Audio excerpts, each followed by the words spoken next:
Bonjour et merci aux organisateurs de me donner l'opportunité de parler de cette complication effectivement encore d'actualité, encore et toujours. Mon seul conflit d'intérêt en rapport avec cette présentation est que je suis rythmologue et que j'ai intérêt à mettre des pacemakers. La base de ces troubles conductifs après TAVI, elle est anatomique et vous le savez, la chambre de chasse du ventricule gauche et la racine de l'aorte sont à proximité immédiate du tissu conductif cardiaque physiologique. Et on voit bien sur cette imagerie qu'on a le nœud AV qui est sur la partie la plupart du temps au niveau du septum de l'oreillette droite. Et ensuite, on a le faisceau de His qui va rentrer dans le septum membraneux, qui est cette zone-là, puis ensuite se diviser en branche gauche qui est très endocardique à la surface du ventricule gauche, et en branche droite qui est plus profonde. Si on regarde de plus près, ici la cusp coronaire droite, on voit l'émergence de la branche gauche juste en dessous du septum membraneux avec ensuite les subdivisions. Et sur une coupe histologique, ici la valve tricuspide, le septum membraneux, et on voit que tout de suite ici, il y a la branche commune du faisceau de His qui va ensuite se diviser, et ça je trouve ça intéressant sur le plan anatomique, dans une branche gauche qui est juste sous l'endocarde et donc à très grande proximité de la cavité cardiaque.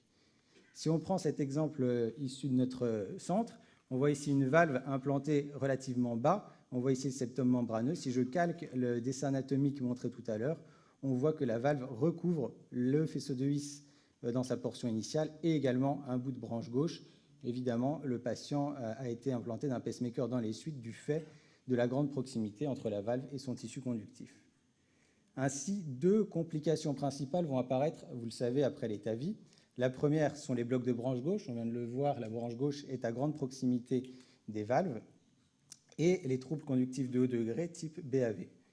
En ce qui concerne les blocs de branche gauche, l'incidence est variable selon les centres et les valves, aux alentours de 20 à 60% pour les Medtronic Core Valve initiales, et puis plus bas, aux alentours de 10 à 20% pour les Sapiens, à nouveau sur des données qui sont déjà un peu anciennes. Les nouvelles générations de valves ont un peu changé la donne. On voit ici l'importance extrême de l'expérience des centres pour surtout l'incidence du bloc de branche gauche dans la Medtronic Core Valve. Ici, c'est des séries de patients consécutifs. Le premier tercile, les premiers patients implantés, le deuxième et le troisième. En Core Valve, on voit que l'incidence sur le premier tiers de patients était à 60%. Et avec l'expérience des opérateurs, elle passait à 30%. Pour les Core Valves, c'est directement lié à la profondeur d'implantation de la valve qui diminue avec l'expérience des opérateurs, alors que pour les valves Sapiens, qui sont de plus courte taille, l'impact sur les tissus conductifs cardiaques était relativement stable. Finalement, les facteurs prédisant l'apparition d'un bloc de branche gauche sont assez simples. C'est la majeure partie du temps, on retrouve la profondeur d'implantation, plus ou moins associée à la taille de la prothèse ou au type de prothèse. Et ce qui est intéressant et qui vient de paraître, c'est que ce bloc de branche gauche y est évolutif. On le sait, si on prend la taille du QRS des patients pré- et post-TAVI avec un suivi à 6 mois, sur les non-blocs de branche gauche, ça fluctue relativement peu, mais le bloc de branche gauche apparaît en phase aiguë et ensuite va avoir tendance à régresser au moins partiellement. Et ça va être toute la problématique de l'analyse du rôle pronostique des blocs de branche gauche, à quel moment on le considère. En effet, il y a plusieurs travaux qui ont montré que le bloc de branche gauche persistant après TAVI impère la fonction ventriculaire gauche. Il n'y a pas de récupération de la fonction ventriculaire gauche ou une légère dégradation de celle-ci. Il y a deux études qui le montrent.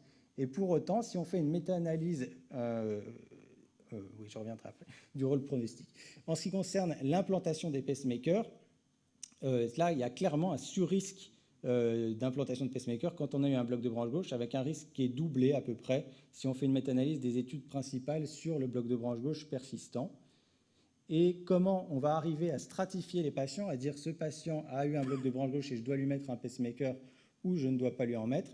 Il y a des études électrophysiologiques qui ont été proposées, avec notamment un HV, une mesure du HV après TAVI à plus de 65 millisecondes, qui aurait une bonne courbe ROC sur des petites études. Ça reste vraiment à confirmer sur des plus grands collectifs. Enfin, je vous le disais, le rôle pronostique du bloc de branche gauche est débattu, et vraiment débattu, et c'est probablement lié au fait qu'on ne parle pas tout le temps des mêmes blocs de branche gauche sur le moment où on le mesure. En tout cas, sur cette méta-analyse à nouveau parue récemment, on ne trouve pas de sur-risque significatif de mortalité après apparition d'un bloc de branche gauche.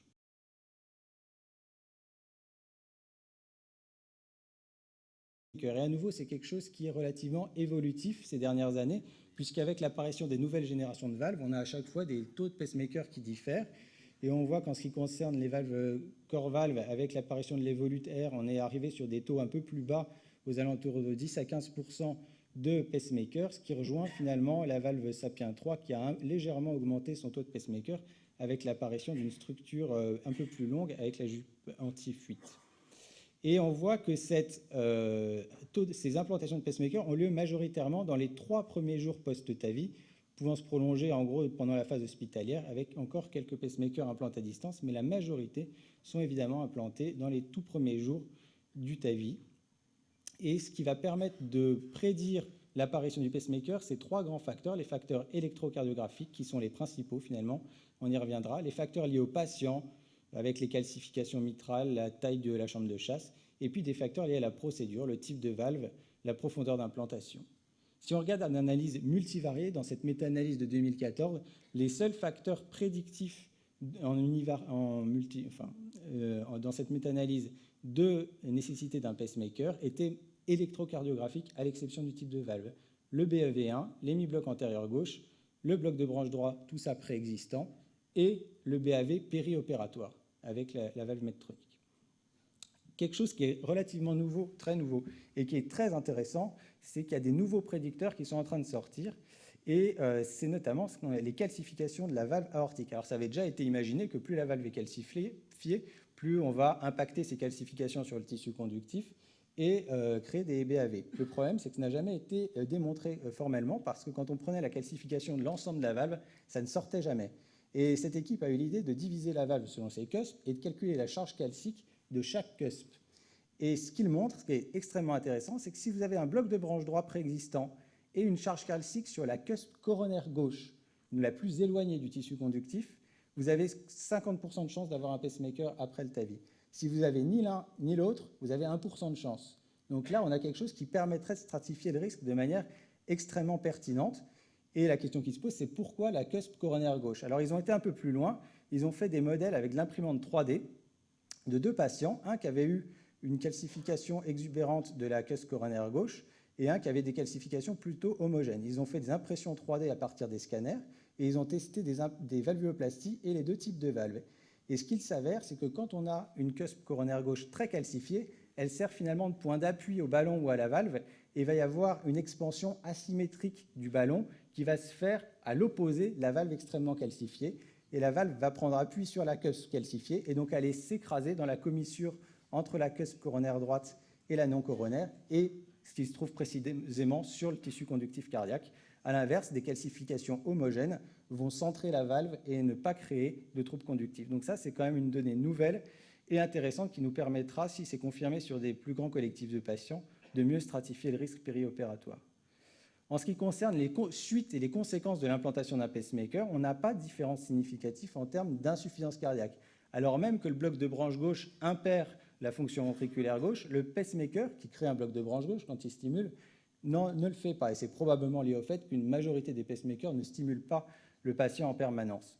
On va y revenir. Et de la même manière, il n'y a pas de rôle pronostic formel de l'implantation d'un pacemaker sur les suivis réalisés à 1 an ici et à 2 ans dans cette étude, à l'exception des patients ayant une fuite aortique, pacemaker plus fuite aortique, qui avait un sur-risque de mortalité à 2 ans. Une nouvelle donnée également est le rôle du bloc de branche droit, qu'on ait ou pas un pacemaker avant. Finalement, si vous regardez cette étude, ils ont suivi les patients qui avaient eu un bloc de branche droit et ou un pacemaker. Et ce que vous voyez, c'est que si j'ai implante un patient qui avait un bloc droit préexistant d'un pacemaker, il n'a pas du tout le même pronostic que le patient qui n'avait pas de bloc de branche droit et à qui on a mis un pacemaker. Probablement lié au fait que ce patient avec le bloc de branche droit va être plus stimulé, mais ça reste à prouver. Et la deuxième donnée intéressante, c'est que le patient qui a un bloc de branche droit mais pas de pacemaker, il y a un taux de mort initial dans les quelques premiers jours qui est important, qui est probablement lié à des morts subites cardiaques sur troubles conductifs passés inaperçus en phase aiguë. Donc le bloc de branche droit est vraiment quelque chose qui doit alerter le clinicien en amont de la procédure. La question de la dépendance au pacemaker est un éternel problème. On sait que les troubles conductifs sont en majorité réversibles, mais dans les semaines ou les mois suivants, et ce n'est pas toujours immédiat, il y a des équipes qui se sont intéressées à savoir comment on pouvait déterminer a posteriori quels patients avaient vraiment besoin de leur pacemaker et lesquels auraient pu éviter d'être implantés. Donc ils ont repris 110 patients là, et il y en avait 12 qui finalement ne nécessitaient pas de pacemaker au long cours et 26 qui le nécessitaient. Et lorsqu'ils ont regardé dans les facteurs initiaux ce qui pouvait prédire la nécessité d'un pacemaker au long cours, ils ont trouvé que le delta PR, tout simplement, le changement dans l'intervalle PR entre avant et après la procédure, à plus de 28 millisecondes, avec une excellente valeur prédictive pour prédire la dépendance ou l'intérêt à long terme du pacemaker. Et donc, ça pourrait être quelque chose de très simple, de regarder le PR et de voir si l'allongement est de plus de 28 millisecondes, et on a une indication probablement formelle de pacemaker, indépendamment des autres indications de pacemaker. Pour conclure, le bloc de branche gauche, à l'heure actuelle, est associé avec des taux d'implantation de pacemaker élevés, des moins bonnes récupérations de la fraction d'éjection. On ne sait pas précisément quoi en faire. Il y a une étude notamment de Clermont qui est en cours sur l'intérêt de l'exploration électrophysiologique et des haltères implantables pour essayer de suivre au plus près ces patients et déterminer lesquels doivent bénéficier d'un pacemaker et lesquels doivent juste être suivis. En ce qui concerne les taux d'implantation des pacemakers, ils sont toujours élevés. Comment peut-on les réduire? On connaît beaucoup de facteurs prédictifs, comme je vous l'ai montré, mais on peut en corriger très peu. Et je vous ai parlé de la profondeur d'implantation de la valve, qui est un des seuls qu'on peut corriger, mais qui doit être pondéré aux variations anatomiques. Et des fois, les chambres de chasse sont courtes, les septums membraneux sont courts, et il vaut mieux avoir une bonne valve et un pacemaker qu'une valve mal implantée et pas de pacemaker. Le problème de l'attente de la récupération des troubles conductifs se heurte au problème de la sortie précoce, et qu'on sait être plutôt positif pour les patients. Et attendre 7 jours en unité de soins intensifs que le trouble conductif éventuellement régresse sans certitude qu'il ne reviendra pas versus sortir rapidement est une stratégie discutable.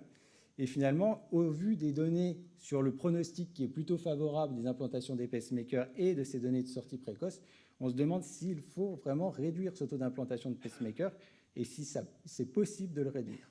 Je vous remercie de votre attention.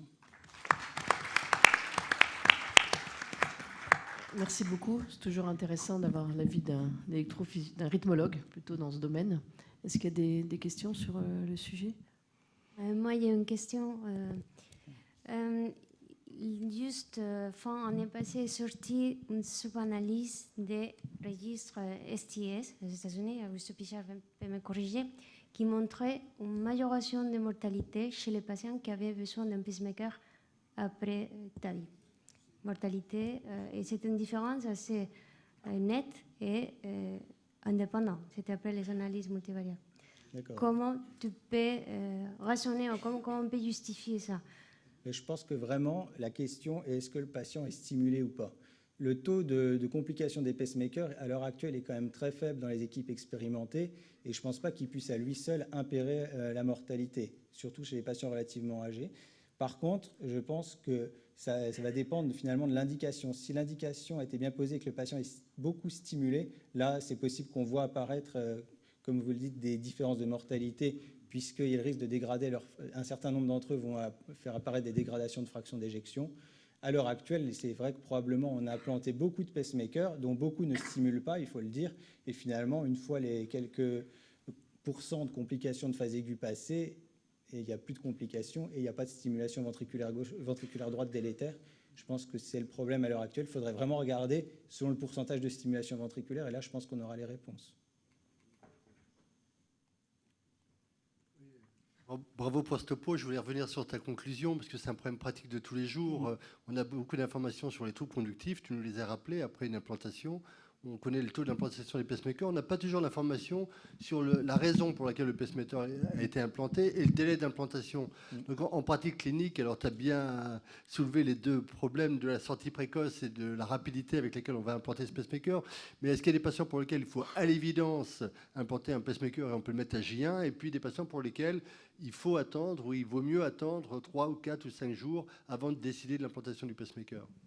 C'est vrai que les patients, clairement, qui avaient des troubles conductifs préexistants et qui, en plus, sont en BAV complet en sortie de salle, on a tendance à les implanter directement, parfois le même jour ou le lendemain. Et ça va plutôt être les patients qui étaient initialement considérés comme bas risque avec absence de troubles conductifs et des troubles conductifs très paroxystiques qu'on va surveiller d'un peu plus près. Mais j'avoue qu'à l'heure actuelle, on a tendance quand même à implanter relativement fréquemment pour justement simplifier les suites. Je ne sais pas si on a raison.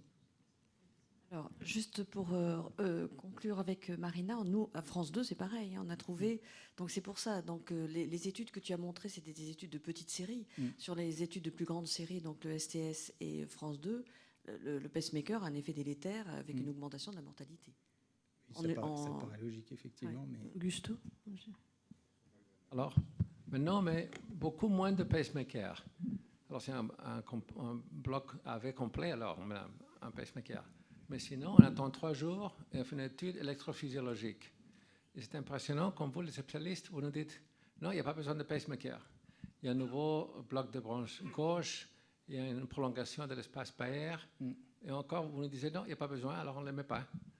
Et on fait confiance à vous, les experts, que vous savez ce que vous dites. Parce qu'avant, on mettait des pacemakers s'il y avait un problème de conduction nouveau. Maintenant, encore une question. Ouais. on appelle les spécialistes. La plupart du temps, on ne met pas de pacemaker. C'est vrai que la valeur de l'exploration électrophysiologique en aigu, elle est complexe parce que c'est un phénomène effectivement aigu. Les dissections des patients qui ont été, qui sont décédés et à qui on a regardé les septums, c'est des hématomes le plus souvent. Donc on comprend que d'ici quelques semaines, quelques mois, ça régresse.